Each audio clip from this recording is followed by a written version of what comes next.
Live from the Improv Studios in Hollywood, California, it's the Nighttime Show. Tonight we have Matt Walker, who's very, very funny. We also have myself, Mike Black, the voice of the Nighttime Show. Our very special guest from Project X, the Green Inferno, Hannah Montana, and the upcoming Death Wish, directed by Eli Roth. Ladies and gentlemen, it's Kirby Bliss Blanton. And now, the host of the Nighttime Show, the man who's taken more selfies than self itself, Mr. Stephen Kramer Glickman! Kirby. See, that's Mike Black just showing that we actually do need him. Because every time we do a show without Mike Black, off, actually. Yeah, it's like the intro's just—it's never the same without Mike. It's never as good when you're not here. It's sadly, I try. You've tried doing it without him. We try. We have other guys sometimes that fill in and they do things, and they're never gonna be. It's never gonna be what Mike is. That's why I feel okay when I send texts like, "Hey, I missed the first one. I'm gonna be probably late to the second one." Yeah, I'm glad you guys brought in the 18 for me. Absolutely.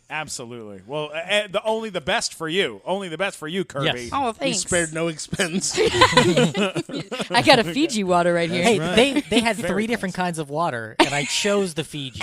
I'll have you know. Did you choose right? Is that the right? It was. I don't drink anything but Fiji. They had. No, I'm kidding. You can tell me if I chose it. They had Perrier, they had Fiji, and they had Avion. And I chose the Fiji. What's Avion? It's the one mean that has Evian? the flu in it. Evian. Well, what do you Sorry, mean? my What's bad. it? I'm sorry. Avion is a flu people get. The bird They flu. bottle it and sell it. Yeah, they in bottle the Beverly bird Hills. flu. Then you definitely made the right decision. It's an old getting the Chinese man in the Fiji. back spitting into a bottle. It's bottled Chinese. Do we give her the Avian flu. disease or the purified water? I only drink Perrier when I want to feel fancy. I'll tell you how important you are. I had an entire Totino's party pizza at home, and I was like, if I eat all of this, I'm going to be even more late. So I you only saved ate half for of later? it. Yeah. That's Wow. good. Good The for other you, half is at bud. home. I started doing that too. I call it the pizza diet. Instead of eating the whole damn thing, I save 2 pieces for breakfast in the morning. That's a really good Like, move. hello. Hello, Well, good move. I'll tell you, made that easier is Little Caesars. If you get the deep dish pizza, it used to be one big deep dish pizza. Now they make you 2 half pizzas. Oh, yeah. So you can Portion just take control. one of them. Yeah, you take one of them, you eat it then, and you put the rest in the fridge, and you eat that later. This If you- podcast is sponsored by Little Caesars Pizza. Little Caesars Pizza. Get Pizza, it pizza. right now. Pizza. That's what I call playing it heart smart. Where you just eat one Little Caesars pizza at night and the other 1 in the morning. before your cardio. Get a frappuccino. That is hysterical. Kirby, you and I met through Kendall, I Kendall believe. Schmidt. He did an episode as well. Was it a barbecue at his house or something? I A actually- horrible barbecue. Oh, he has those. He has those. I'm just kidding. Does he have, like, meatless I think barbecues? I met you at set Yeah, on the very we first time we met on set Yes, because I visited yes. him when you guys were doing Big Time Rush, and then they always, his family always throws little get-togethers, whatever. I'm sure I came They up. have these very nice barbecues Yeah. at their house, except they refuse to use it's Yeah. like grain-free. And it's buns. also they have like a friggin' compost and Yeah, there's yeah. a pig there. It's very confusing. Yeah, it's very very health It's conscious. an experience It's in an itself. They have It really animals is. running around that you should be eating at the barbecue. Yeah, Yes. you're not allowed to throw away your food, but there's a pig there that's walking through the kitchen and sitting on the couch. I don't know. Praying for that to happen. It's like, please, someone throw away their food. It's really just a modern version of Green Acres at Kendall's house. I've had one experience with a pig, and it was at like a county fair, and I was a little kid, and I thought I would share my ice cream cone with it. And I was like, gave it a lick. And it ate the whole thing and the plastic cup and the paper everything, around it and nearly my hand. And I was like, these things are terrible. Last time I'm sharing with you, pig. And that's the day you met Stephen Glickman. Oh, Matt. Hurtful. Painful. And True. yes, totally I'm a true. bad person. That's what we need to clarify. Yeah, you really are. One of the But worst. your mom has a pig. That's My actually mom has a pig. Is it as big as 170 Yuma? pounds? Oh it's my! huge. Then that's Huge. bigger than Yuma. It's then bigger than Yuma. Yeah, it's a Kuni pig. I mean, does it get remember. around okay? How many pounds is it? 170, I believe. Shit. Yeah, That pig it's- weighs it's a lot more than it's I do. furry. It's this Like a lot more than me. I like that you just say you. You just Yeah, qualify no one that. else at the table. No, it's a lot more than Asshole. Kirby. What the fuck? It weighs half as much as the other It's two. probably if she piggybacked you, it would weigh about the same, maybe. Yeah. Possibly. It's about right. This thing is. This is it's the skinny side of the enormous. table. Yeah, Son of a bitch. the side of the table that doesn't have to worry about load bearing, and shit like physics. I wouldn't worry about that anyway. Not fitting I on don't. rides. Clearly, I don't. Yeah. This poor Did pig. I tell you about that? About the fucking Harry Potter at Universal? No. No, is there? Did you not? Restrictions? Okay. There's restrictions for Aw. fatties where like What? they let you get all the way up into Oh, yeah. the castle and Yeah. think you're Yeah, gonna get because on they the think ride. they want to give you exercise. The assholes. yeah, Yeah. they're like, go walk back down. That Are you happened to me and serious? They Steven. let you get all the Wait, way tell up me what there, happened. and then when you get up to the top, there Mm-hmm. is a chair that's, I guess, sort of like the Sorting Hat, but If for you can't fat fit, people. yeah. It's like you're too fat for this ride, and it doesn't say that. But Good, it was yeah. like- I prefer but to hear what they do Gryffindor. instead is they have a little wizard helper there who tries Escorts to stuff you. you into the fatty chair. Then there's a seatbelt that goes under your crotch, and you have to try and rearrange your genitals while they buckle That you broad, down. And that like, broad, whoever was doing that, she's Yeah. going to hell. Yeah. And you're doing it in front of the line. Oh, by I'm the sure way. there's It's like there's the like Oh, yeah. whole line 14-year-olds going by. staring Little kids at you. going, Daddy, why does that man eat so much food? And like all of that is happening while you're doing it. Then you have to. All you wanted was a wand, man. Yeah, I just wanted to watch the stupid ride. Yes. And then you have to like admit defeat at some point. Yeah. Where you're like, it can't. There's no way I can. And they're like, okay. And so you walk back out through the whole line. Yeah. The walk of shame. Yeah, the fat guy walk of shame. Down, and then they go, oh, don't. Halfway through, they take pity on you and they go, oh, come this way. A shortcut. And you cut through, and the cut through area takes you directly to the gift shop. Oh, perfect. See, that happened. We were at Knott's Berry Farm like 7-8 years ago, I think, Steve and I. Berry farm. And we went on Ghost Rider, which is like this wooden roller So coaster. not Scary Farm. is where you- And like we go and we wait in line for like 45 minutes to get to the front. And Glickman goes in and he sits down. It's one of those kinds where it's like there's like the bar. the bar you have Yeah, to pull that you down. pull down, yeah. And it wouldn't pull far enough to where it would latch Right. for him. So they're How do like, you know that wasn't your fault? I'm just kidding. could have been me. I was sitting sideways or something. Matt had his knees up. Matt was you know. standing the whole time. But so it wouldn't fit. And then they kicked him off the ride. Yeah, And then I had to do the walk. And of I just shame I out waved of to the him fucking goodbye as the ride went on And you because sat with a stranger, like a total by traitor. myself. Oh. To be Yeah. fair, at Six Flags, they should have kicked me off the ride. I was right on the border of too fat to be on the ride. And the guy running it, he'd been dealing with people all day. It was like 11 at night. He just kind of like used his foot and Just and shoved it kicked down. the bar Just made shut. sure, yeah. And it shut, but then it went like like maybe Yeah. not, maybe we're not fastened. Maybe you're broken. Yeah, maybe it's broken. And Hold so on tight. And this was on the Triple X ride. Yeah. Oh, great. Where it's like the ride literally Upside takes down. you through a fountain of flames that are going across each other. And and you're upside down, you're hanging from it, so it's all centrifugal force. So like the bar, you it's need pulling that. you away from the ride into the streets below. Yeah. And so Oh, Jesus. the whole time I'm like, maybe I shouldn't be on. And the guy's like, it's cool. And so he fine. flips the lever. We go flying off. The ride plays heavy metal while Awesome. you're Of doing all course, this. very soothing. And so I'm like clutching onto the thing for life because I hear it again about halfway through go kunk, and I'm like, no, You no, see I'm gonna die one of those stories. I'm gonna be the ride story. I don't want to be the ride story.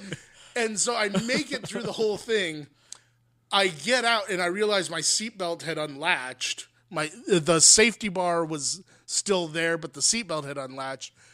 And they have to help me pry my fingers Because I had a death grip. You were, and I'd never experienced that before. I didn't know you could do that. Your fingers locked? They locked onto the plastic oh my of the thing. God. And they were like, oh, this happens a lot. Don't worry. And I was like, to who? Click, and they were click. like, really old ladies. my God. Really old ladies on the Triple X ride. Yeah. Oh, my God. Well, after it happened to Stephen, afterwards, to make him feel better, I bought him a funnel cake. And he said that it was the first time he'd ever had funnel cake. And I was like, how do you get to be that size without ever eating funnel cake? Like, I don't think that's possible. I was just born this way. Yeah. I was actually born a large Jewish man. You came out with that beard. Ruined his mom. We're lucky enough Ruined to his have mom's another mom. large Jewish His man. first words here were with us L'chaim. Kirby, let's talk about you. Yes. Let's Kirby, you're The large Jewish man in the room. All right. Let's talk about the elephant in the room, which is not Kirby, but Kirby, Kirby. you. I like how your laugh didn't sound like an old Jewish man, but it sounded like an old white gold miner.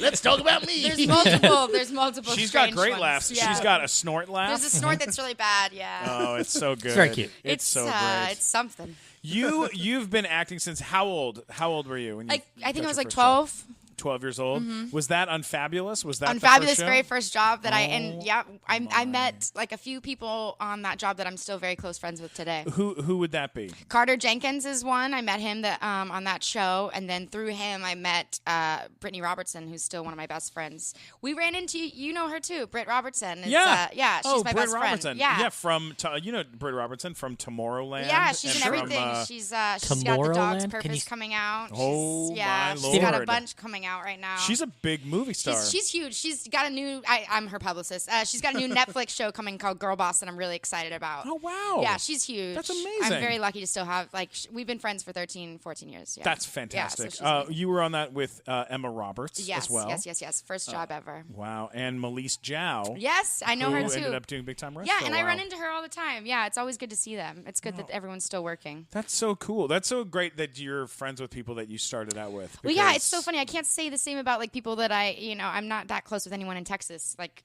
I know friends that have known their childhood friends forever and stuff. I didn't have that in Texas because I moved out here so young. Yeah. But I'm still very close friends with a lot of the people that I first met when I came out here. So it's kind of the same thing. Were you friends with? And that was Kendall from Texas. No, Kendall I met. He was living by Kenwood, and I had Britt Robertson was living over in there in Burbank too. So we always hung out together. It was like a big group of us that always hung out. Was that one of those places like the Oakwood apartments? Basically, yes. Yeah. It was. I lived at the Oakwood as well for a little bit. I've lived at Oakwood and all of my those apartments. Yeah. Oh yeah. Is that? I'm a total walking cliche. No. Now let me ask you this, because I never lived at the Oakwood apartments. for you, Stephen. But the Oakwood apartments are like, for those of you who don't know, they're it's what the Big Time Rush show is based on. Yeah, which was like an apartment complex for complex like where- younger kids or either actors, musicians, anyone who wants to be in the business. Their moms basically pay for them to live there, either with them or without them. A lot of times during pilot season, yeah, too, they come out it for fills like a up. month or 2 months at a time to try and get a job or whatever. And I mean, there are hundreds and hundreds of kids or whatever. And at the time, it serves its purpose because not only do you meet all these young kids that are doing the exact same thing as you, but it's all the moms can hang out and stuff. It really does serve its purpose. They're very smart, though, because every single year the price goes up like crazy. Oh, yeah. And there's like a convenience store in there, and a laundry. Like, you never have to leave. It's like a little bit So it's kind of like Professor X's school for gifted youngsters. Yes, exactly. Yeah, Without yeah. the superpowers. Right. Yeah. Your superpowers being good looking. Yeah, and then semi-talented. Yes, Yeah, that's yeah. about it. And having mom's money. That's it.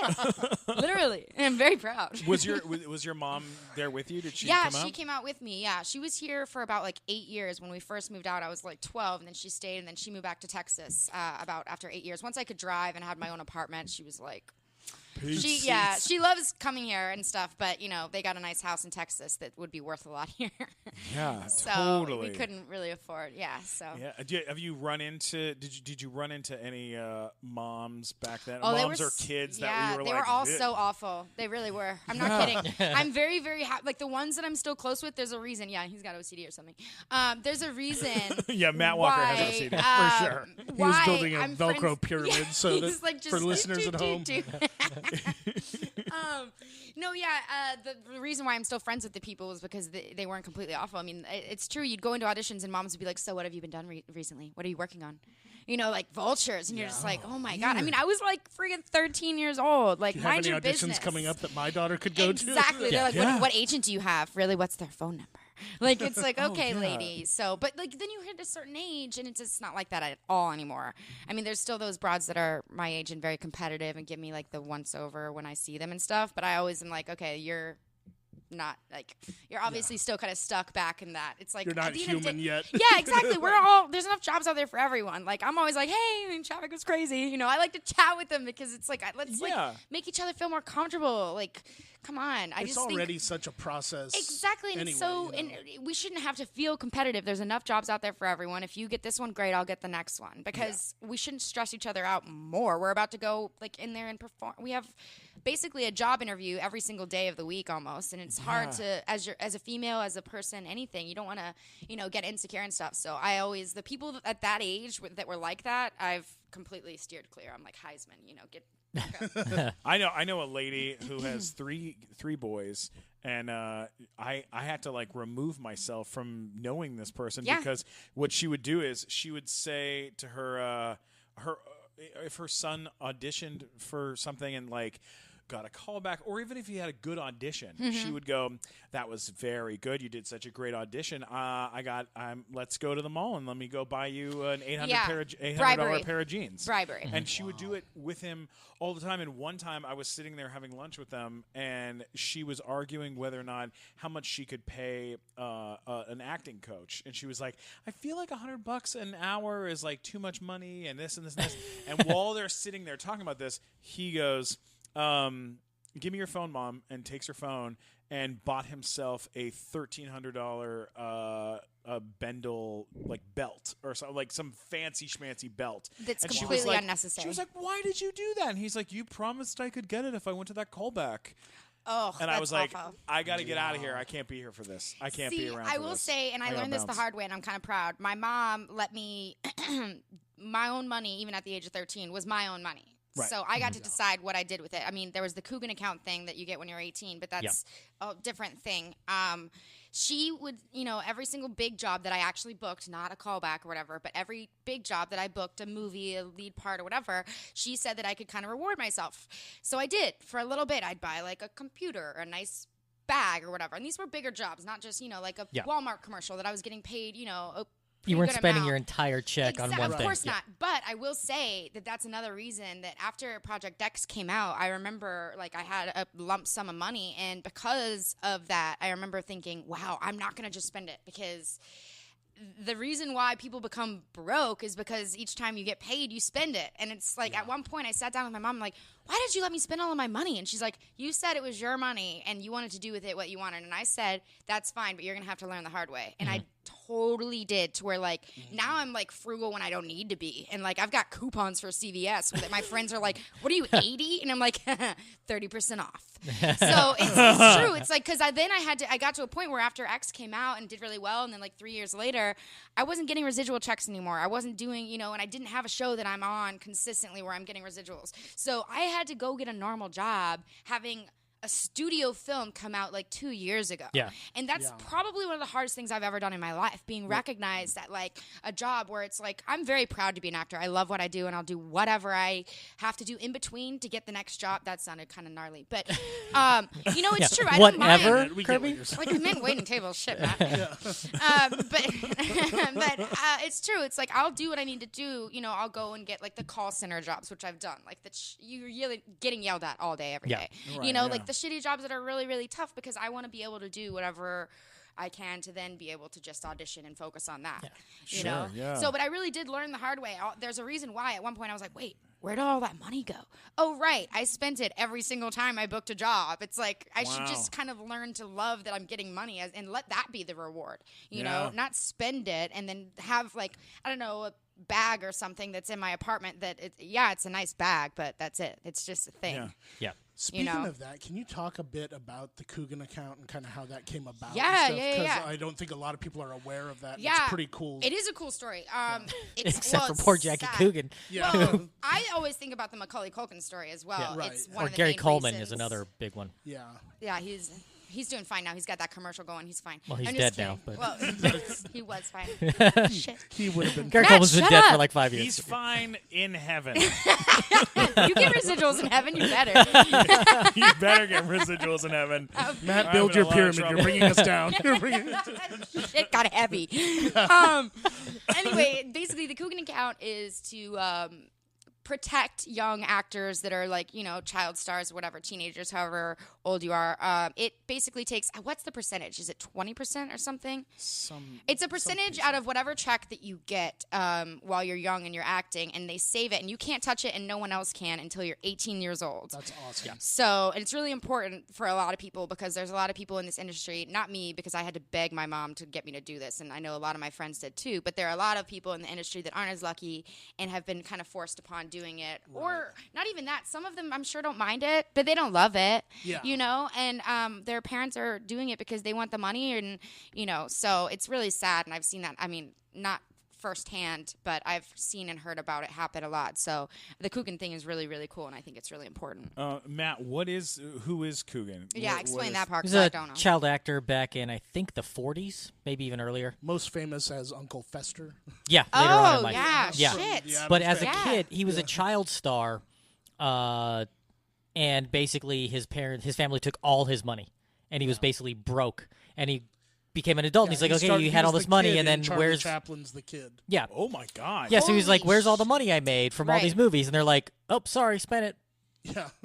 You're on And then your they were own. like, okay, we got to do Tough something luck, to protect ugly. these kids. Good luck getting a job. Yeah. Yeah, so the state of California passed a law back, whenever it was in the 40s, I think. And then they said, okay, if you are a child and you are in the movie business, then we're going to put some money aside that nobody can touch until you turn 18, and then it's yours, and then you can do what you want with the money. Right. And that's what happened. And then there have been cases where that got abused in some ways, like you mentioned, like Macaulay Culkin or other cases like that, where Temple, Gary I Coleman think, went through that too. I'm yeah, sure. so, but even after the laws were passed, there were problems like, say, Gary Coleman, his parents, because I think at one time it was like your parents would get the money, And then they would they could control it, but then Gary Coleman happened, and then his parents blew all the money or whatever. So then they've done other things now to where it's pretty much locked in. Like, they just put it aside as an interest-bearing escrow now they're just account. like, now nobody touches it. Nobody can touch it but yourself. Yeah. Yeah, and then when And you're you 18, then you decide- get it. Right. Like, you Thank can't God for even that. borrow against it. You can't do anything. It's like, it's there, and you'll get it when you get it. A lot of people buy their first car when they Were you get their Coogan. I mean, just looking at some of your early credits of like some of the stuff that you did in the beginning, like Zoe 101 and then Hannah Montana. Was there like a thing? Were you trying to get a show like on Disney Channel or on Nick as a series regular, or how was that? I mean, shit, yeah, that would have been bitching. But at the end of the day, I was like 14, 15, and you can't do a lot at that age. You're not like allowed to do a lot at that age, So all of my auditions would be for Disney and Nickelodeon, which, nothing's wrong with that. But at the end of the day, I kind of wanted to sink my teeth into something, Yeah. I mean, we're going to talk about your more serious roles shortly, but I mean, you're a seriously talented actor. Can we Thank you. pitch Bitch and Blanton? Bitch and Blanton, absolutely. I'd watch that reality show. Bitch and Blanton. I love it. When you were on Zoe 101, did you get to work with Jamie Lynn Spears? I met her briefly, very briefly. Was she pregnant at the time? She was not. Okay. She was not pregnant. Did you get her work pregnant? Did you work with Aaron Sanders? She's friends with Carter. I've met her briefly through a bunch of other people. I don't think we met on set though. I met Victoria. Though. Victoria. Yeah. Victoria's great. Yeah, she's great. Yeah. Yeah. I had known through other people. She had done that's the second time that I met her. Yeah, she's cool. Because she's worked with both Britt in the first time, and then she's worked with my friend Thomas Mann. She's worked with a bunch of my friends, actually, Victoria. All right, now you did 2 episodes of Hannah Montana, or more. More? I did only 2. Only 2 episodes. Now, when you were working on Hannah Montana, this is one of those shows that has now changed this woman has changed the face of music. Like, she has, really sunk her, teeth and her face into everything. Who are we talking about? Miley Cyrus. So when you all right, sorry.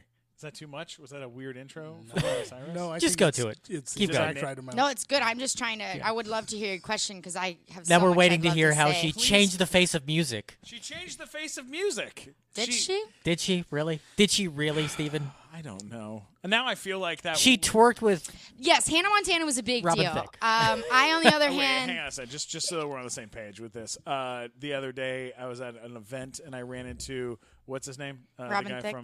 The guy from Scooby Doo and Scream. Oh, Matthew Lillard. Matthew I Lillard. love him. And I said, Matthew Lillard, I love you so much. I'd love to have you on the podcast. I'm a huge SLC Punk fan. And Great he went- movie. And Great he went, movie. And he went, really? Are you? And I went, yeah, I am. And it's a great movie. And he goes, is it great? And I went, yeah, it's great. Yeah, it's good. It's a good movie. And he goes, well, it's always nice to meet someone with bad taste. And I was like, son of a bitch. I was like, I really did like the movie. I I'm did like too. kind of a Shit, do I fan. have bad But taste? He's not a big fan of his older stuff. I freely admit that. Oh I have yeah, bad because taste. now he's such a serious actor. He's a very serious. Well, he's I'm just yeah, saying, come on. know. I don't. Yeah. My thing is never bite the hand that feeds you. Sure. Okay, Yeah. that movie got him a lot of opportunities. So Yeah. if someone comes up to me and says, "Dude, you were awesome in Hannah Montana," I'm gonna say, "Dude, thank you so much. That was forever ago. I've changed a lot, worked a lot, but thank you so much. I, did my best as a 16-year-old. You know." I totally get. Get it. It's Come the on. best of both worlds. But like Oh, good Miley, Lord. Miley The fact that I Cyrus, got that joke, I'm embarrassed. oh my god! But like Miley Cyrus went from like being like she was like one of the first that I feel like I've really seen huge child star. go from being a child star where she's like, "Hi y'all, nice to see y'all," to like being like sticking her tongue out and having, Here's my vagina. yeah, here's my vagina. Yeah. And here I'm wearing a giant penis on stage. You Yeah. know, You You like wouldn't think that would work. yeah.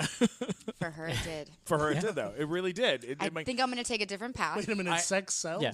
I just haven't seen. I haven't seen it happen on that scale in my No, lifetime. she definitely aside from Miley did Cyrus. something completely different. Because 100%. But she managed to maintain a huge fan base. A lot of people have that drop off where they're a big star as a kid and they become an yeah. adult, and then it's just sort of either dries up or it changes Well, substantially. especially when you switch gears that hard. But yeah, I mean, she Yeah. went. You know. Yeah. Yeah, And so- she's still a huge star, just as big as she ever was, which is. I don't know. I'm not the biggest Amazing. fan. All right, well, Yeah. I'm not please a tell me. fan of Well, him. Please used tell to me give- about the show. I'm just saying. Tell me about being on the show. So was Tell she me mean about on set? the, Was she the whole thing? a bad coworker? She's very young. This is her first thing, and it was her show. She made that very clear. And yeah, I was supposed to be doing more episodes, and I didn't. So Did she only respect What? authority figures with mullets? Is that it? I don't even think she respected her father in that time of her life. Were I you? don't know. Were you? She didn't want me to be on any more episodes. Is it because you're like too cute? Matt? Oh my god! No, I don't know. That's but she's totally why. That's gotta be she's, why. Was she very- jealous? That you'll have to ask her. She's very difficult. She was very Miley, difficult do at the that podcast age. so I can ask you that. She was very difficult at that age. It was her first show. She wanted to be the main thing, the star, the most attention given, and that's totally fine. I was like, I get it. I'm the awkward blonde. I'll be over here. Like, psh. But the thing is, she was really close with Mitchell at that time, and I was playing his girlfriend. So it became like very. What's interesting is we're all very young. She was younger than I am, and the fact that she got to make some of those choices business-wise because of personal relationships, I found extremely inappropriate / unprofessional. Well, you can't let a kid run But that's their just show. me. I don't know. Yeah. I Tell also that to have run into her Nickelodeon. since, and yeah, she's not very nice to me. But she's very nice to some other girls, very nice to some other girls. So who knows? I've seen the photos on the internet. That's amazing. That's what an incredible situation. What? Like, Anyway, I'm especially- just saying, like that whole little spiel. I was like, well, ask me the question because I'm ready to answer. That's incredible. Well, let me tell you this. I'm 100% on Team Kirby when it comes to the Kirby versus me Miley Cyrus too. fight. Yeah. Well, I don't know. Yeah, I just at the end of the day, I'm just like, there's no reason to be competitive as females. We should all empower each other. Yeah. I agree 100%. I think We were also very young. I'm sure if the circumstances were now, I doubt that she would have been that way. But it was very petty and jealous, and we were very young, and she was very young and had a lot of power at a very young age. you I would never. You were both blonde girls on the same show. Like, was there a weird? Emily wasn't that way with me. Emily Osment was never that way with me. So Yeah. Oh, that's weird. I don't know. What a strange. Well, situation. I really do cop it up to her being just very young and kind of it was a maturity level thing. Yeah, that happens. I mean, I had been doing like stuff like this, commercial work, acting, modeling, and stuff for a long time, even in Texas before I came out here. She flew out to from Tennessee for the Hannah Montana audition, and because her dad was willing to do it, that's one of the main reasons they were so excited about her. She was the youngest one out of any of us. We all auditioned for that part. Every single friend of mine, I auditioned for the main part and the best friend. Oh, Every wow. friend I of didn't mine, realize that it was every single created- person in this town auditioned for Hannah Montana. Oh my It was not God. created around Miley Cyrus. I always thought that Every was single created I for auditioned her. like everyone did. We all had to sing and stuff. And then at one point, flew from Tennessee. I was really close friends with Mitchell at this time, and he got the part completely separately, but then got to like test with her or get to know her. So she came out to Oakwood at one point, and Mitchell and I were hanging out, and like this little itty bitty girl, tiny, came out, and she's like, "Hi," and she had like 3 teeth, and I was just like, "Who the are you?" And I was like, "This is Miley. I think she's gonna be Hannah Montana." And I had auditioned a bunch, and a bunch of my other friends had too, and I was just like, "Oh shit, damn, you got that part?" And she's like, "Yeah, I don't know, my dad and stuff," and I was like, "Oh, cool," and I was like, "Who's her dad?" And Mitchell was like, "Her dad is Billy Ray Cyrus," and I was like, "Oh." Yeah. So it was like a 2-for-1, if you will. Yeah, because then they get Billy Ray and they get her. That's incredible. That's an incredible story. I've never heard that before. Yeah. I really thought that it was Created around her. built Yep. and created She around was her. absolutely no one. Wow. Holy shit. And then she came in, and like I said, I worked on like the second or third episode of the very first season, and she pretended like she didn't remember meeting me at Oakwood. Oh, no.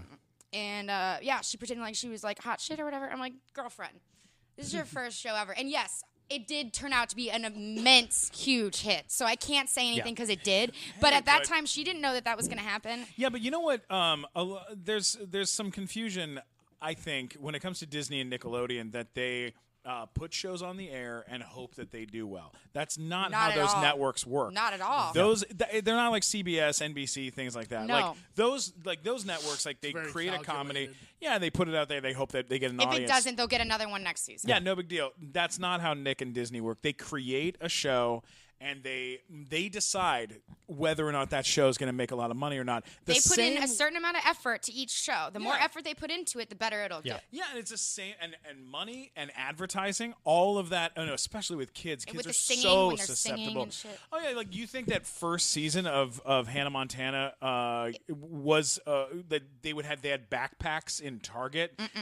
No. because they thought The it was first going to be season, if successful. you go back and look at it, it's like kind of shitty. I mean, Yeah. it's true. It's just they didn't have the money. They weren't putting their full attention towards it because they weren't for sure that they were going to get their payment back. Yeah, It was. Yeah. So I don't know.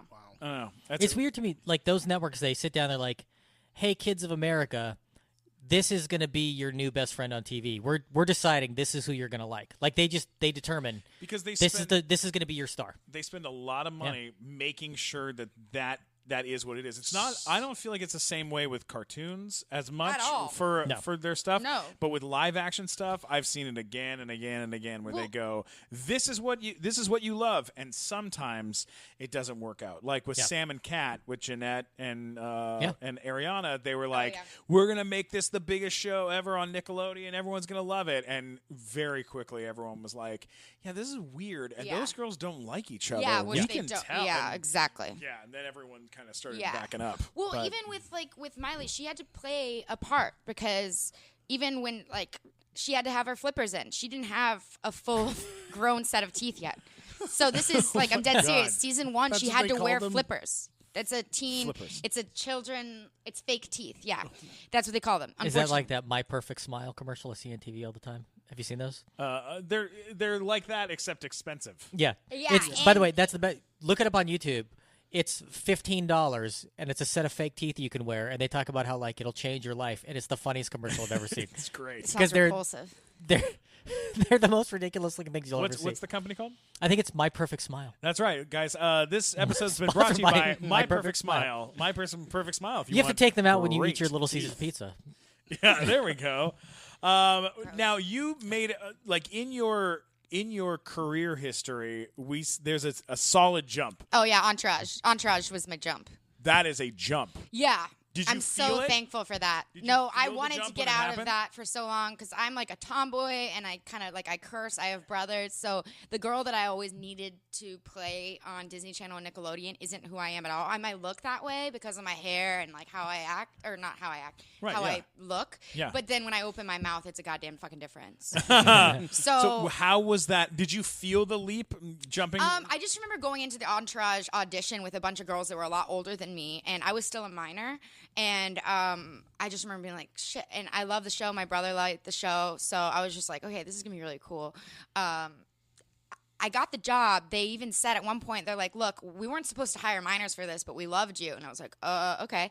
And it happened to be that I played like the hot girl at the party. At this one party, which it's actually like one of the best episodes, I think, of Entourage. It was called One Day in the Valley, and it's when they go to the Valley party. Oh, yeah. He has his almost famous moment on the top of the roof. Of course. I played the hot girl at that party. Oh, my God. So that's the amazing. best part is that it was supposed to be one day of shooting, and in the episode, it's supposed to be the hottest day in the Valley. Yeah. It happened to be freezing and raining, so I got to work 3 or 4 days as opposed to just one. So got to meet Jeremy Piven. Kevin Connolly helped me with my homework. My set teacher kept getting mad at him for helping me with my homework. Like, oh my God. I got this one dude fired because he came up. It was like a barbecue party, right? And I'm a minor still, but I'm playing a high school student. Yeah. This one guy thought it would be funny to put like a hot dog, a wiener, edible hot dog, in his board shorts as if it was his schlong, like through his, and look up and say, hey, look at me. And I was like, what the? And I told one AD, or one AD saw it and goes, she's a minor. And he got asked to leave set like that. Whoa. So yeah, it was really, it was crazy. But that was such a cool experience for me because it was the first time I got to actually like be on like I call it my big girl set experience because everyone was actually treating me like an adult. And, I actually. Some to a criminal level. Yeah, someone flashed me a hot dog. So I was like, I've made it. Yeah, totally. I was sexually I am harassed on set. respected now as an actor. I love it. That's awesome. Did that kind of make you, like, as far as like figuring out kind of your path after that? Did you kind of stick to that? Yeah, I realized I wanted to do kind of not more serious, not that Entourage is serious, but I really wanted to do like 3 main things. I wanted to do drama, comedy, and action, like for the rest of my life. You went on to do, In-Betweeners, which is... Oh, yeah, that was comedy. Yeah. Comedy, but also kind of dirty. Yeah, it's definitely dirty. That didn't do too well, though. Yeah, well, MTV, they're very cool, though. It's a they're cool very place to cool. work. I love MTV. I do. It's because of, it was an English show first, and it just didn't translate. It didn't translate at all. Yeah, that's understandable. Yeah. What about the movie Scar or Ball Don't Lie? Ball Don't Lie. Yeah. What is Ball Don't Lie? Yeah, it's about this basketball player. I guess that's like a terminology, like ball don't lie. Like if the ball bounces off and doesn't go in, they say ball don't lie. There's a similar movie about testicular cancer. A lot of people don't get confused. I wasn't in that one. Yeah. No, that was a movie. It was really great. That went to Tribeca, and that's actually how I got signed with William Morris at a very young age. Which one, Not with Scar them or Ball Don't Lie? Ball Don't Lie. Scar was my very first movie I've ever done. It's on Netflix now. I turned 16. That's what was Scar about? It's the prequel to The Lion King. Yes. It's about Scar and Mufasa. Yeah, Ball Don't Lie is Ludacris and Rosanna Arquette. Yeah, and lots of Ludacris other is in that. There's a bunch of people in that one. That's like a long ass time ago. Most recently though, I just did. I worked with Eli too. No, wait a second. Okay. We're getting there. Project X. Let's go to yeah, Project X. X. Yeah. Now this was a breakout movie for you. Yeah. This was a big movie. It was also a breakout movie for a guy that we know from stand-up, Jonathan Daniel Brown. You know Jonathan? God. JB's such a piece of Unfortunately. work. Yeah, he really is. That's a one word. He has for not it. made a lot of friends in the comedy community. I'll tell you Really? that. Matt, Why? Why? Did you ever hear about the meltdown he had at Chris Neff's room? Oh, I've heard some stories, but not comedies. Like Like some he stories. got punched on stage What? at the Firefox. Oh shit! There's a bar show in the Valley that we've all done That's a bunch why of I don't times. go to his shows anymore. And he was antagonizing. He got on stage and he started just yelling at the crowd and antagonizing them to the point where somebody walked up to him on stage and punched him in the face. And he had been such a dick That to was everyone me. else involved in the show that nobody went to help him in any way because they're just like, fuck that guy. So he ran out of the room, and then he started like calling people on the show. He's like, hey, how come you guys didn't help me out? Whatever. They're just like, well, because you're a dick. And they didn't care. Oh my god! And then he was like gonna sue somebody over. It's like, but it's like you're gonna sue comedians that don't have any money. Like you're the most successful financially out of all the comedians here, and you're broke. So But also, nobody he has was any living money. with his parents up until after the movie came out. So all of us had spent a lot of our movie money on rent. Yeah. Yeah. And he lived with his parents up until maybe like 4 or 5 years ago. So I mean, I'm Ay, sure he ay, has. That's not fair because all of my residuals went to. I'm sure he's got To pay his actual money bills. Still, Yeah. So Yeah. But also, just funny story about JB. Please. Fucking the guy in Project X with the flamethrower. Yeah. He is a big comedian, I guess. Used to do Rick mad drugs. Shapiro. Yeah. Jonathan, JB used to drive him around. Used to be his Oh, assistant. that's a whole lot of crazy in one car. And And so imagine showing up on set. Shapiro, he shows up on set and he goes, JB, I know you. You drove me around. That's a good impression. That's actually a pretty good that's Shapiro pretty solid. impression. Yeah. Rick Shapiro. Wow. Thanks, guys. I'm impressed. Thanks, guys. Yeah. But JB is a piece of work. Although I will say he is probably one of the only. I mean, Miles and I will text randomly. I'll say congratulations because he's a big ass movie star now. But he's the only one that'll text me back though. I mean, Thomas is super busy and working on a bunch of movies. He does Skulls Island about to come out, Skull Kong Island, whatever. Yeah. He won't text me back. He thinks he's cooler than me. So I will say, no, it's true. We all were nobodies when this movie came out. So it means a lot. No, I'm not. I don't need the pity. Good for him. I always, anytime a movie comes out for him, I text him and say congratulations. But JB and I are the only ones that'll still, if he needed something right now, I'd be there. Wow. We had that happen with Whitney Cummings. We were all like friends with her I doing love open Whitney. mics. She's cool. And then she became a Blew star, up. and then she just dropped all her old friends.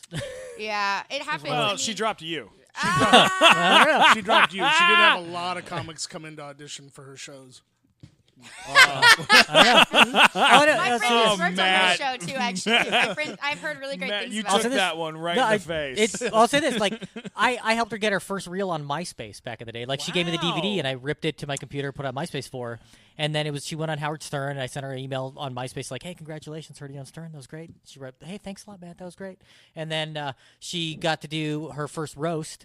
And then she went to Howard Stern again to promote that one. And I said, "Hey, heard you on Howard Stern. That was congratulations." And she just never wrote back. And then it was from then on. It was like you never. I mean, heard from her. Maybe it's because you were writing her on Unbelievable. MySpace. It was still a thing at that time. I'm just kidding. I'm just kidding. It was a it's true. thing. There's friends that I I have wrote in her on Texas. Friendster, and I wrote her on MySpace. An Earthlink, There's friends of mine or friends in Texas. Prodigy. I wrote her on They Prodigy. came out of the woodworks that I didn't respond to, but that's because they were mean to me in high school. There's a difference. Anyone who comes the ones that come out of the woodworks and are like, "Oh my God, Kirby, congratulations!" I'm like, "You were such a bitch to me in high school." So that's different. Though. I have people that I've cut off. Oh, I'm just, and it feels can't. You so have to. good. It feels so good. You're just I like, tell them, you were such a bitch to me in high school. This is what I did.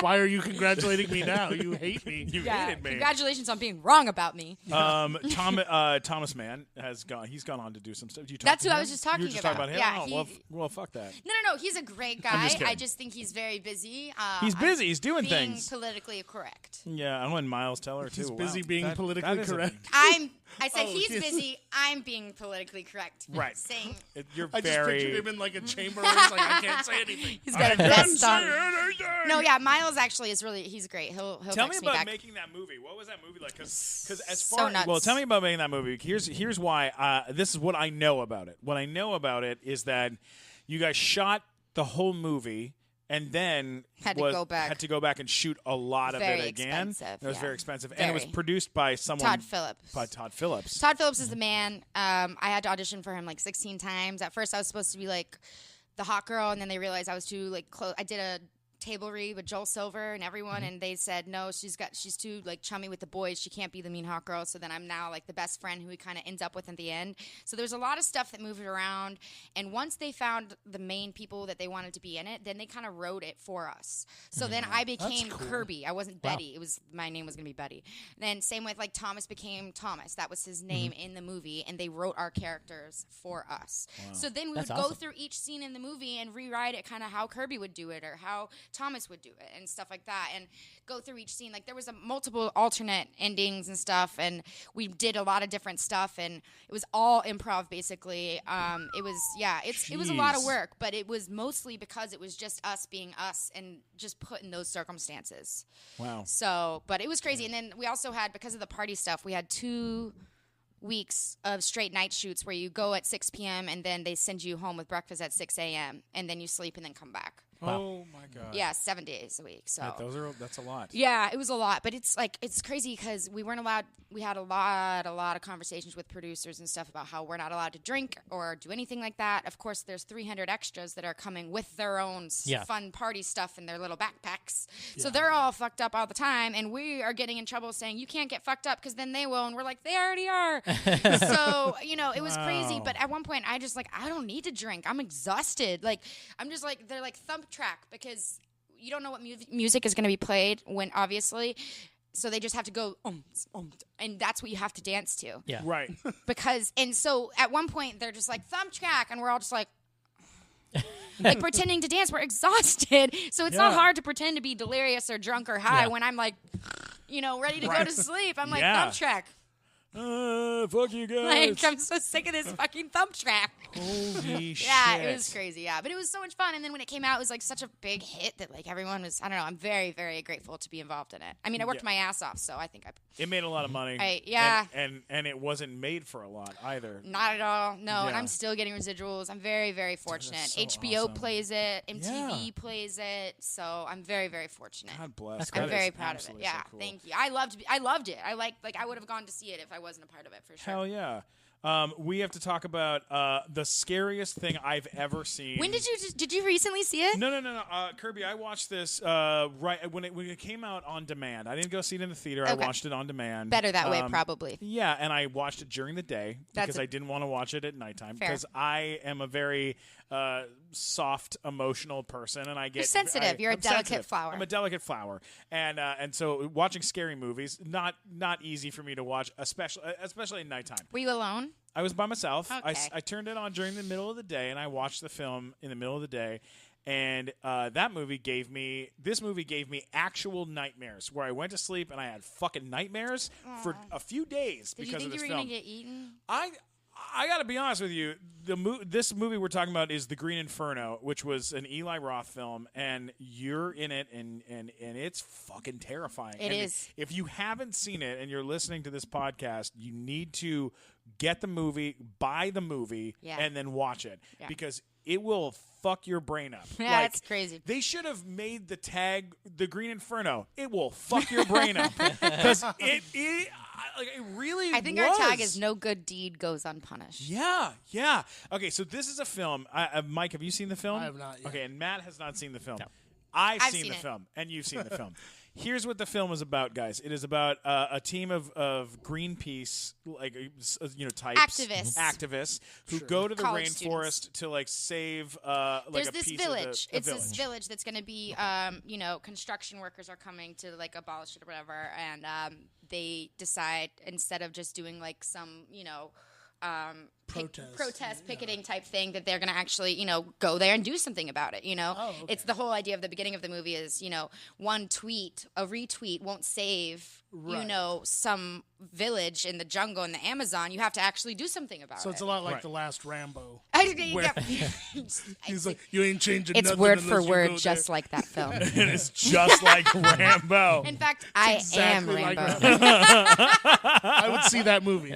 You think I'm kidding? I would fucking make that It's movie. over, Kirby. I will sleep in the Mann Chinese parking lot waiting for Perfect. tickets. I'll be there to too. see that movie.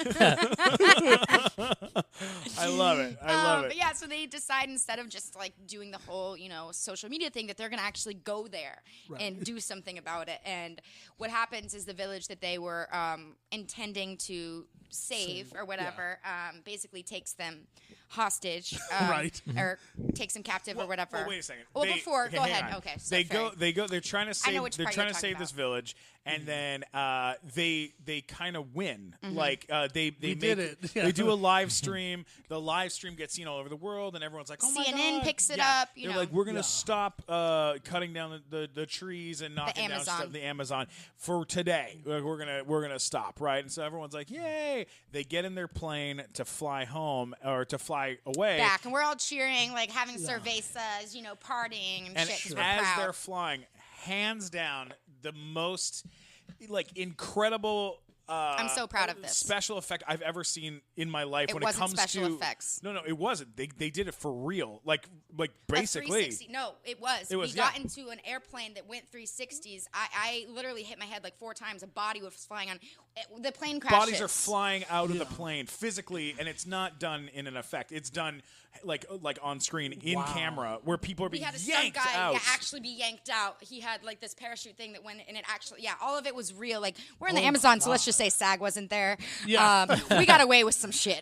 Yeah. Let's just say my safety was in 4 jeopardy. stuntmen died. Yeah, our safety was, So they end up getting captured by the group that they were trying to save, and that group puts them in these bamboo cages, and then one at a time, this group of They're people, cannibals. they're cannibals, eat eat these so Americans. they take us hostage or whatever. They're all painted too. There's like 3 really good stories about this actually. Is Please that tell me. the villagers? Those are real villagers. They've never once seen a movie before. We showed them their very first film. It was Cannibal Holocaust, and they laughed the whole time. They thought it was funny. You showed them Cannibal Holocaust? That was Eli's idea. And I also had to see it, which I did not appreciate. Thank you very much, Eli Roth. But so that they would get an idea of what what they a were movie making. is. Oh, no, yeah, even what just they what a movie is. They don't have electricity. They've never seen running water. They don't have cold drinks. This village where we went, it took us an hour drive and an hour boat ride just to get to where they were. At one point, Eli is like scouting or whatever, and they're on this river, and he goes, "Wait, what's all the way down there?" And the guy, what's his name? Coco or whatever, who had kind of done some scouting for him beforehand, goes up and he goes, "Oh, that's just a little village, you know." And he's like, "Well, can we go?" He's like, "Oh, it's untouched land. Like they don't have electricity, they don't have anything." And they're like, he goes, "That's where I want to shoot." Coco's like, "What? No, it's an indigenous tribe. They don't even do any, like, no, you can't do that. It's almost like a little world. If we stop there, we're not allowed to give them things because there's a hierarchy. If we gave one little girl a piece of candy, like then they would all, it's a whole system that if we came in, it would be ruined."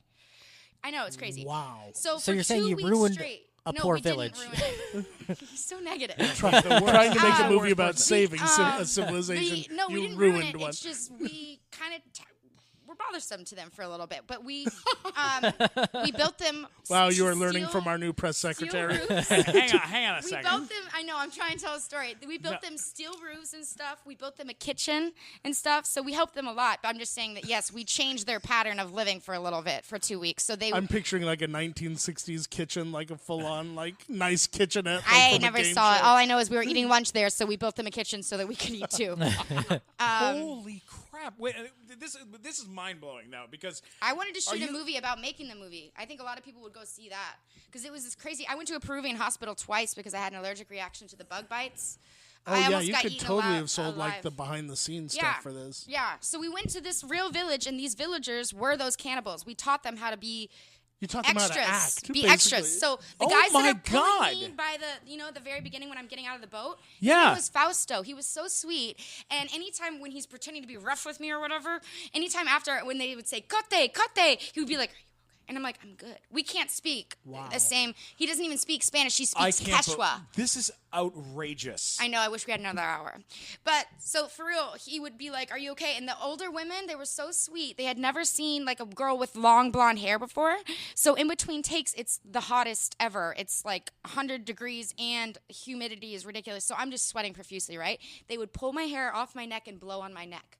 Never once did I mention to them that I was hot. How could I? I can't speak Quechua. They saw we communicated without speaking. Wow. I can't believe it. So And the women that you were afraid of, right? The women with the eye and the nicest lady ever. And then the scary guy, the guy that's painted black, he's a comedian. He's a Chilean comedian. Okay.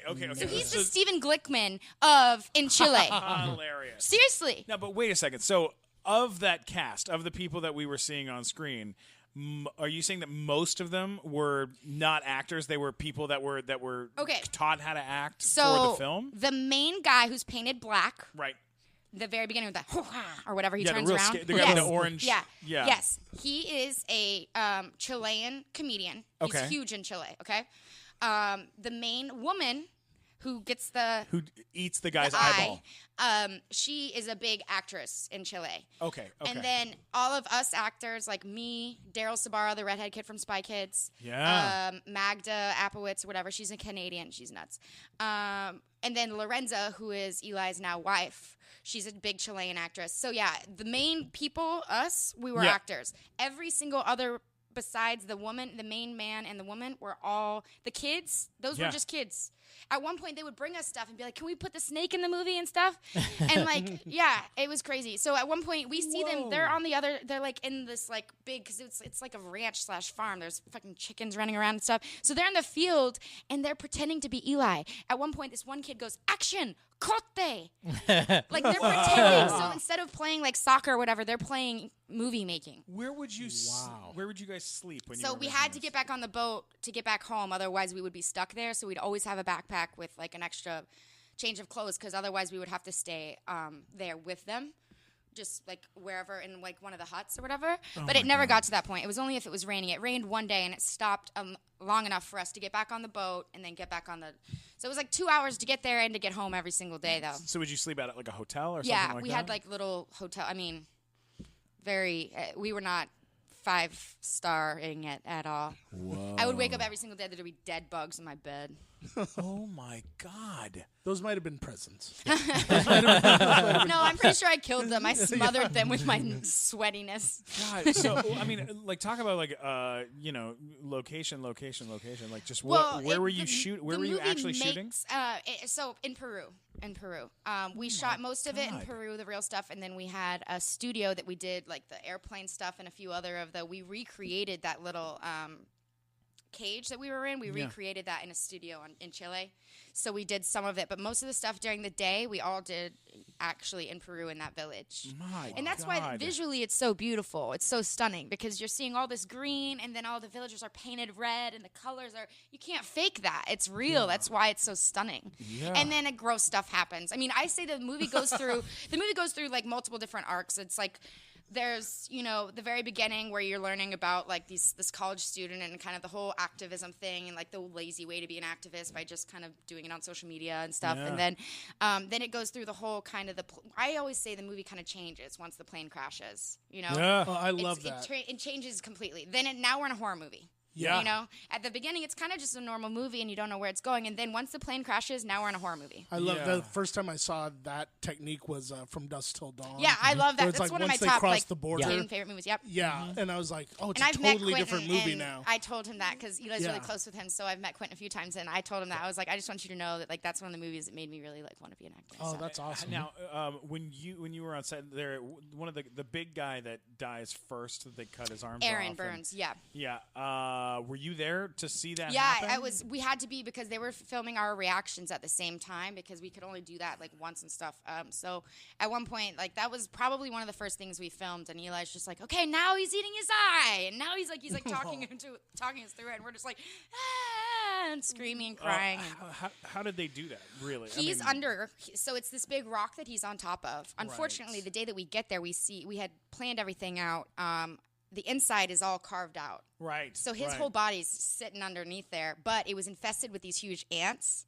So we had to put like all this burlap and stuff under there, and it was so bad. Every single like prosthetic thing we had in my mind, there was always an issue because getting stuff there, and then K&B were great. They were helped a lot with our prosthetics, but it was very difficult to get things there. And then once we had them, to be in the middle of a fucking village and to assemble them and make everything work and the blood pumps and stuff. It's just very difficult. You don't have normal things like you would on a normal set, Hey, if you go back to one, there was no walkie-talkies. There was no 10-1. We had a friggin' porta potty. And no hardware store nearby. No, of course not. No. Sort of stuff. So there was always like an issue. But with that, so after we got it to where it was safe for him to actually be in there with all of the ants and stuff, and they were fumigated out. So then we put like a bunch of blankets and stuff under there. He basically had to have this part of his body underneath that thing with a bunch of dead ants, and then they put his fake body on top that's completely ready to get chopped up. Mm-hmm. Yeah, that's amazing. The fake eye thing was basically he just closed his eye and they put this like piece of plastic prosthetic right here and a bunch of blood, and then the eyeball is actually you just get a melon cutter and get a pear. Mm-hmm. And then you get these like little stringy things and put them on top, add some blood, and it was like, and then she ate it. I ate one. Fuck. Wow. It was now, a pear. how did you die in the film? I'm very proud of this. Eli had like 3 different ideas. At one point, I was going to get like skinned alive and a bunch of other stuff. Spoiler alert, I guess, if anyone hasn't seen the movie, I guess I would say... You've already given away almost the entire movie, I think. It doesn't, we can talk about it as much as we want. Okay, Seeing it is a different story. That's true. That is true. I think even if you do see it, it's still going to definitely affect you. It's going to fuck you up.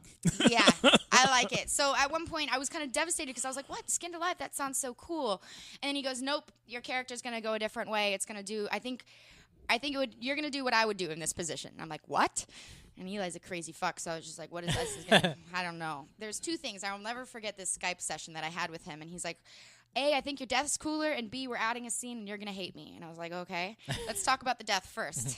And the death I'm really excited about just because I kind of fall in love with this other character who's a lesbian in the film. And, I mean, it doesn't actually say we fall in love or whatever, but she kind of tries to protect me and take care of me because I'm a very emotional person. I've got, like, she's got meds on her all the time. She wants to take medicine. You know, she's just not very mentally stable.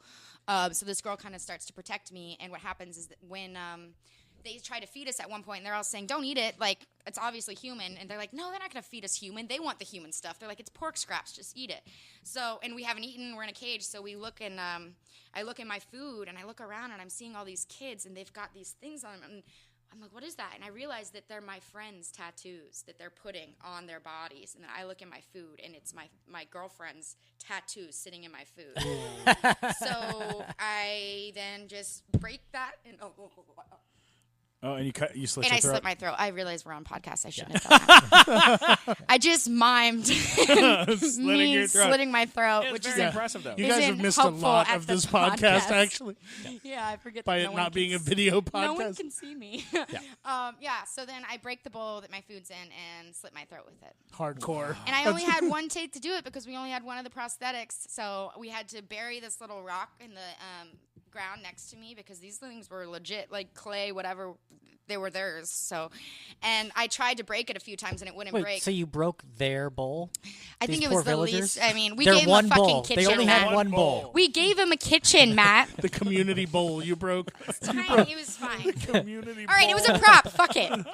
Anyway, so we had to make sure that I could break it because I'm, whatever. So we hid this little thing, and I finally got to. They even had to like do something underneath it. Sure. Yeah, to where it would break, and then I got it to where I could finally do it in one, and then it was crazy though, and I did it in one take. It was crazy. And that village is still gathering mud to No, make it's- another bowl. They thought it was funny. They thought it was really funny watching me like slit my throat. They thought it was really funny. Oh, my God. Yeah, and then like afterwards, I would come and like show some of the older women how there's like a slit because it was my fake neck or whatever, and do like this, and they're like, oh, and they tried to touch it. They were fascinated by it.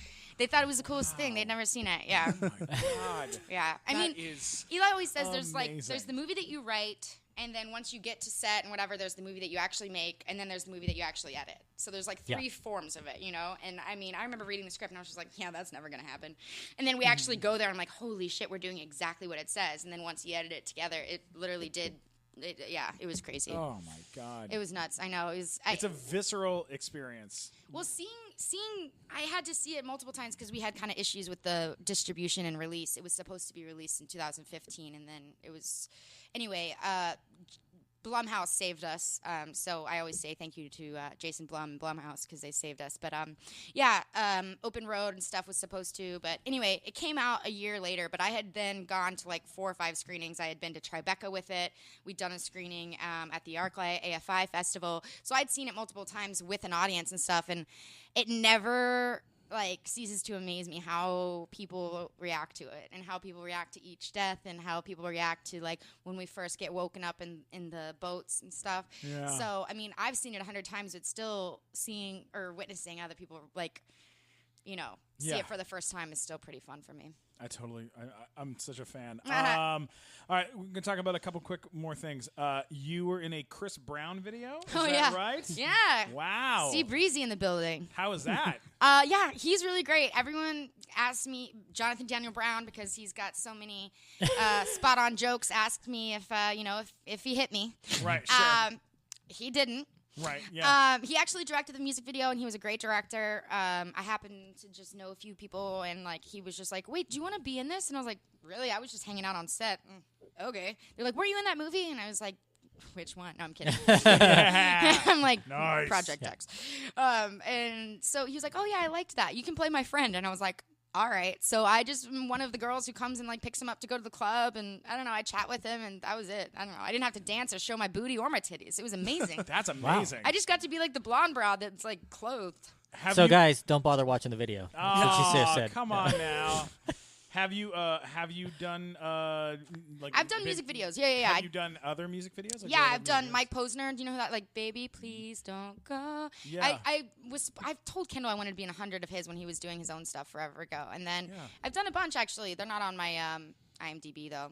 I don't think you're allowed to put them on there unless because Chris did that. Have you been asked to be naked in things or? Yeah, I have. I don't do that. Yeah, no. Nah, it's just I don't know. I don't know. It's not that I am frowning upon anyone else doing it. I just think it has to be for the right thing. And I don't know. My What parents kind of would project kill me. would you do that for? I probably wouldn't, Matt. But Just wondering what we need to pitch. Matt's getting his keyboard ready to write that Hold on, project. let me I start will write that film, says Matt Walker. my parents are from Texas and are pretty close-minded. I've had a hard time for them to see. My grandmother told me that Project X was the worst movie she's ever seen. So there's no way. Oh, I don't care. No. I'm just saying there's no way that I could get away with that and still be able to come home to my hometown. I also wouldn't do it. I respect myself too much. How much do you like your hometown, Kirby? No, well, look, I mean, I don't at all. I can tell you that, but I respect my family members. So of course, no. I would never do that. And you're a young lady, you know. Well, I'm 26. I'm not that young anymore. I mean, in comparison, I was 16. But I'm just saying, at the end of the day, I'm grown up enough to know that that's not what I want to do. Oh no, it makes sense. And in comedy, it's always ratchet and looks raunchy. I only asked because you said that you didn't have to get topless to be in the music video. Well, I was saying because most music video girls have a big old booty. Yeah, it's like a hoochie thing. Yeah. Yes. So I was proud that I got to just be like a normal chick. I'm happy for you. I think that's awesome. We got to wrap things up shortly. I know, but sorry. but before we wrap things up, I'm going to throw a couple things out at you, and you tell me a little something about them. All Hit right? me. Hawaii 5-0. Oh yeah, that was so much fun. Did you go to Hawaii to shoot? Yes, it was so that's great. awesome. I worked like 3 or 4 days and was there 6 or 7. And they do this thing where they tell you can either go first class by yourself or invite a family member or a friend, and you can then go coach. And I had already told them that I was going first class. My mom emails me back and says no, and I had to then call them and embarrassingly be like, hey, is there any way you can change my ticket to coach? Because my mom's a mooch, and they're like, Amazing. every single person does that. They're like, yes, of course we can. So it was really, really fun. We got to stay in a nice hotel, and like it was so much fun. Oh my God. They tanned me too. I had to get like 2 or 3 spray tans because they're like, you don't look like you live in Hawaii. Yeah. Yeah, I right? show up and I'm just like, Ivory. Yeah. Oh my She's God. almost as pale as me. Almost. Almost. My dad's a ginger. Oh wow. Oh, well, there you go. He's more gray than anything now. Really? Yeah, I'm sure Barry would love for me to share that. Just pale. Yeah. Tell Me How I Die. Oh yeah, that movie just came out. I like that one. It's really cool. It's about like these college students who go to do like this drug kind of trial test thing for money, and then they kind of start having like weird premonitions and stuff. Oh, yeah. So if there's a theme to your work, it's do not be a college student. Yeah. Yeah. I didn't go to college. Horrid Awful things things happen happen to to you. college I didn't go to college. Look at me. I'm kick-ass. Yeah, seriously. I'm just kidding. And you got to work with Nathan Kress on that from Yeah. iCarly. Yeah, who's yeah. growing up. He's all grown up now. He's a married man now. I've got to meet her, and he was very excited to get married. That's for sure. Suicide Note. Oh yeah, The Suicide Note. That was a Lifetime movie I did. I have another Lifetime movie coming out shortly as well. Those are fun, huh? Yeah, they're great. Shit, really- man. They take really good care of me over there. So I've never had to audition once. So Oh wow. Wow, Yeah. that's awesome. yeah. Now, what kind of college student were you in that movie? I was a psych student in Suicide Note. I play a psychology student at a psychology college. Oh my god! And technically, I only have my GED in real life, so Yeah. Well, you have what that about- look right now where like killing the game. they're going to use you for college stuff. Oh, you could probably yeah. Yeah, you could probably you're still gonna pull be- off senior in high school. Well, that's the problem is that even like Eli was making fun of me when I was in Montreal. I was like, oh, I really wish that I could, play certain parts. And they're like, Kirby, Project X came out like 4 years ago. No one's going to believe that you're still in high school or college. Yeah. And it's true. It's like, I'm kind of, and that's what sucks about auditioning right now is I'm kind of in a weird, I can't be the student, but I can't be the teacher. I'm in a very strange age range Grad right school. now. You look So- like I could play a I'm sitting PhD across student. from you, and you look like you could be a student in college. Yeah. You do not. I Look, hope so. I would Yeah. love to work as that for much longer. I feel like the casting directors in this town are just like, you sick of me playing that age or something because I went in for 30 or something earlier and I had to wear a freaking blazer and I am not about that Yeah, life. no, you do not look like a 30-something-year-old. Thank you. I hope not. I get Works at a carded all the bank. time. I get Yeah. carded. Yeah, I mean, people think I'm 18 years old. Yeah, no. Maybe like Reese Witherspoon. I'll bring my and Legally skateboard in with me Blonde. next time or something. Yeah, you know what I mean? You could do like. Bring like a basketball. Yeah, I mean, wear what you're Ball wearing don't right lie. now. The T-shirt you're wearing I right like now. what you think I implies don't you. know. A basketball. What do the kids do now? Basketball? I don't know. A skateboard? Should I Ball bring don't a lie yo-yo? about age. I bring in a thing of Jacks. I love it. Hula hooping into the room. kids are Wait, you doing guys these seeing my days? Yeezus t-shirt? ages me. No, I'm saying wear the Yeezus t-shirt. The Yeezus t-shirt helps, I think. It's what the kids are wearing these days. I'm trying to be hip, man. You're very hip. I know that you just wrapped a movie in Montreal. I love talking about this. Yeah. With an incredible talent. Yes. A really wonderful fella, Mr. Bruce Willis. Yes. Tell us a little bit about this. Yeah, that was so sick. Eli, basically, I was doing the Lifetime movie I just mentioned that'll come out relatively soon. I'm not sure when, called Killer Mom. But basically, I was there, and I got an email from Eli, and he's like, hey, so there's this part. I'm doing a movie, Death Wish. We're in Montreal. Can you send in a tape? And I was like, well, I'm working on another movie right now. Like, I'm literally in a lot of scenes and stuff. He's like, okay, as long as you get it to me by this day.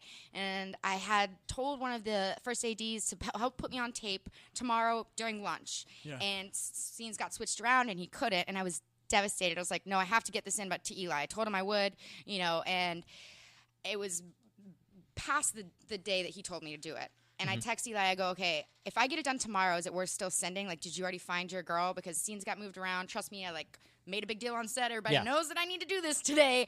Can I send it tomorrow? And he was like, yeah. We still haven't found it, but definitely send it to me ASAP. So the day after, whatever, I did it all by myself. AD didn't do it. My wardrobe lady was in there running the lines with me. Oh, and nice. Yeah. She's so cool. And I did it last minute. I had to upload it to Dropbox. I don't know how to do this crap and send it to him and stuff. And I was like, there's no way. It's a day late. He said if it were up to him, he could just hire me. But it's an MGM thing. It's not Eli's thing. It's a whole studio, it's huge thing. Big chain of yes and no's. Yes, no, check mark. And he emailed me 2 or 3 days later. My manager was like, yeah, we didn't hear back. And I was like, okay. And I was like, dude, I just want to thank you for even giving me the opportunity. I wanted you to know that if you send me something, even though I'm on set, I'm going to do it. He goes, Kirby, I just saw your tape. It was incredible. What are you talking about? I was apologizing to him thinking I didn't get the damn job. He's like, Kirby, I sent it off to the casting director. We loved you. We're going to try and send you an offer. And I got paid pretty much almost as much as that whole movie for Lifetime for the few days on the Bruce Willis movie. Wow. Yeah. Because Eli took really good care of me, and I only worked the one day, but it was with Bruce. My character is this girl who works at a gun shop. Now, is that a remake of the Charles Bronson movie? Yep. The Charles Which Bronson is film. Jeff Goldblum's first movie.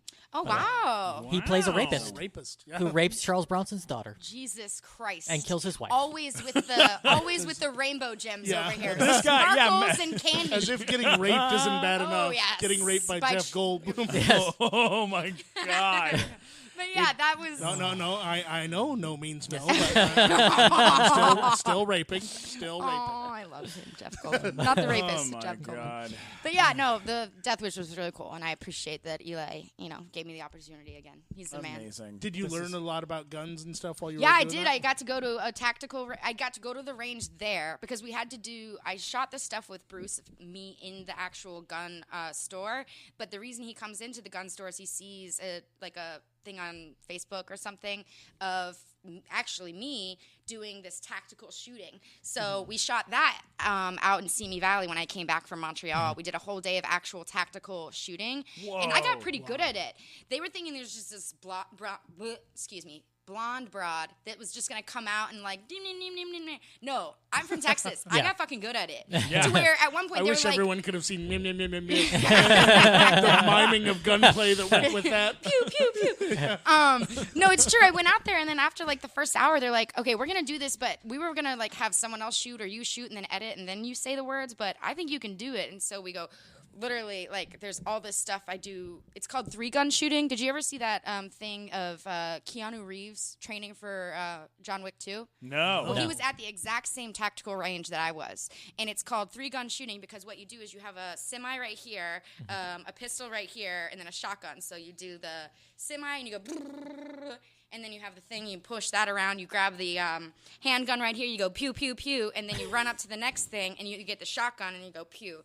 So You go pew. Pew, pew. Bam, bam, bam. But yeah, I mean... That's the first time I've ever heard a shotgun go pew. Love it. It was a lot louder in person. We need to get our was cool. voiceover guy back in who does sound effects. Sound effects, yeah. Yes. Yes, please. This has been so much fun, and we have so much more we could talk about. I know. I'm but, sorry. I'm a chatty cat. No. You're the best. And what's coming up next? Yeah. What do you have coming up next? No, I just got done doing that in Montreal just a little bit ago, and then it was the holidays, so I haven't had any auditions. I'm just auditioning, getting the next thing going. So hire Kirby. She's out of Yeah, work. she's the coolest. She's awesome. Have to get her to do a gun presentation for the nighttime show. Yes, please. That would be the best. If we ever do a demonstration, we'll make a little video before you take off. I'll have to show you the video of me shooting. Please do. It's really cool. Kirby, where can people in the world follow you, find you, and look for you? I only have a Twitter and an Instagram. I don't have Facebook, but my Twitter is Kirby B Blanton, at Kirby B Blanton, and then my Instagram is at Kirby Bliss. Nice. That's terrific. about it. Mike Black, where can people find you in the internet? My Instagram is at Mike Black Attack, and it's Mike Black Attack for all social media. Yes, it is. What about you, Matt Walker? Just go to funnymatt.com. I got links to everything there. Or Kirby, she can check out mattwalkersucks.com, which is where she's going to want to go and talk about this performance. Absolutely. Yeah. Oh, that's a real thing. It's a real website. It's a real thing I have, yeah. Do you try? What? Okay. Yeah, and he says horrible things, and then people write. No, they're write not back. necessarily horrible things. What did you text me the other day that you posted something on Instagram, and then someone? Oh, No, you like that was to a, be like that was the a Facebook. No, I had a Facebook. I was watching the inauguration, and I put up a thing about how Donald Trump just quoted Rick Astley's "Never Gonna Give You Up" because he says during the speech he's like, "I will never ever let you down," and I posted a joke where I was like, "Hey, I was like, I can't wait to see like a Donald Trump Rickroll mashup video on the internet," and then some guy's like, You never stop talking. It's like you're the one who can have opinions. I'm going to unfriend you. And I was like, okay. And then he's like, all right, bye. Is that the one you're talking about? Or? No, I posted. No. Okay. I posted something from Stranger Things. You posted a picture on Instagram. I'm going to censor this because we have a lady in the room. No, just say it. But she's from Texas. I don't She's heard see it. one. He wrote and said something like. No, it was a picture of Stranger Things, but they were Star Wars characters. Right. Okay. But one of them was Chewbacca instead of the toothless guy, the guy with the missing teeth. Yeah. Which, by the way, he has like a disease. Why he didn't? know. So I don't know why people make fun of him. I'm a Matt bad person. did. That's why. Oh, Matt shit. I don't know. Sorry. I've never seen No, this. Matt made fun of him, and then some guy, I said, some kid told right him what I to- said. Tell her what I said. Chewie has better teeth and speaks more clearly than that annoying kid. That's what I said. All right. Okay, first then of all, the Matt, that kid- is everyone's favorite fucking character, by Yeah, the way. by the way, everyone loves, universally. he's beloved. Let me tell you, I lasted 30 minutes in the first episode, and I couldn't take any more of the show. couldn't make it through it. I couldn't take That's it. why people don't like you. You don't like Stranger Things. Exactly. Right, Remember, that's Matt Walker Sucks. so read what people said. You can read what people said if No. you go to my Instagram. Listen, Which might be getting a celebrity quote from Kirby. Yeah, exactly. Listen, this He has really been does suck. Well, I get it. This has been a lot of fun. If you haven't seen the Green Inferno, you need to watch it because it will completely fuck your brain up. Matt, you're a horrendously wonderful person. Shameless and bad person. Matt, Mike, thank you for being here, even if it was only for one episode. And Kirby, I adore you so much. I love you, Glickman. You're the sweetest. Thanks You're the again for best. listening to the Nighttime Show. Don't forget to subscribe and leave messages and share it. We love you. Thank Positive you. text reviews, all that. 5 stars. 5 stars.